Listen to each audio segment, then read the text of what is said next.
Meron tayong bagong libangan ngayon. So hindi na tayo nag-rides. Ito nga pala yung puno na pag nagbunga, sobrang laki. Tumitimbang siya ng 1 kilo mahigit. Ayan.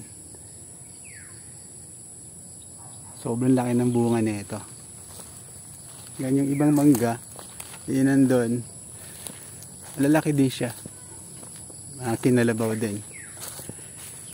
So medyo madami-dami akong lilinisin ngayon. Yan, nakapagsunog na si mama.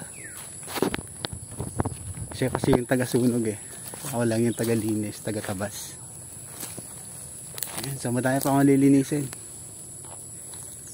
Dami pa yun, oh. Masukal pa yung part na yun. Madami-dami pa akong lilinisin. Ito yung mga nalinis ko na nakaraan eh. Ayan. So dito ko ilalagay yung aking dream house, yung kubo. Kubo lang muna mga boss. Ayan. Ito nga pala yung mga tinanim kong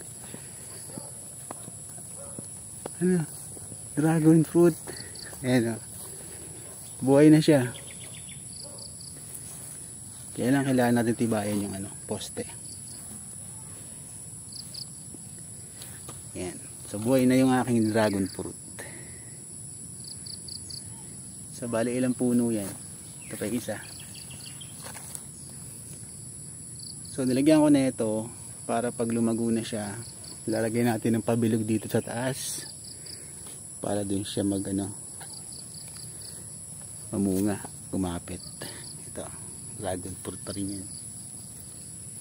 So buhay na silang lahat. Yan.